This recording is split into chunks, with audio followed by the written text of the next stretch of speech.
আমি নারীদের পক্ষে বলতেছি যে বোন, তোমার কষ্ট আমি অনুধাবন করতেছি। আমি তোমার কষ্ট অনুধাবন করি যে তুমি কোন দুঃখে তুমি 12,000 টাকার জন্য রাস্তায় নেমে তুমি আন্দোলন করো। কারণ তোমার ঘরে থাকা স্বামীটা এতটাই অযোগ্য, তোমার ঘরে থাকা ভাইটা এতটাই বেখেয়ালি, এতটাই উদাসীন যে তোমার 4,000 টাকা পুরো মাসে তোমার পিছনে খরচ হবে না, সেটা তোমার ভরণ পোষণ নিতে পারে না। সে 8 ঘন্টার জায়গায় 10 ঘন্টা কাজ করতে রাজি নাই, সে দিনে 7 দিন কাজ করতে রাজি নাই। তার বন্ধু বান্ধব লাগবে, তার আড্ডা লাগবে, তার সিগারেট লাগবে, তার মদ লাগবে, তার জুয়া লাগবে, তার ছক্কা লাগবে, তার ক্রিকেট লাগবে, তার ফুটবল লাগবে। এই সবের পিছনে যতটুকু সময় ব্যয় করে, যে কোনো একটা কিছু বাদ দিলে, যারা সিগারেট ধূম পায় তারা শুধু সিগারেটের টাকা দিয়ে চলে।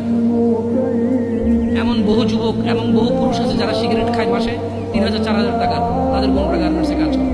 যদি বলে যাবে সিগারেটটা খাওয়া বাদ দিয়ে দিচ্ছে, বোনরা গার্মেন্টসে কাজ করে।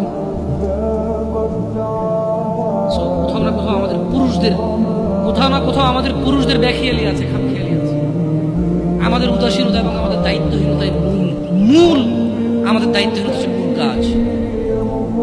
আমার মেয়ে, আমার বোন, আমার স্ত্রী, আমার মা, ওরা বের হয়, আমার অজান্তে বের হয় না।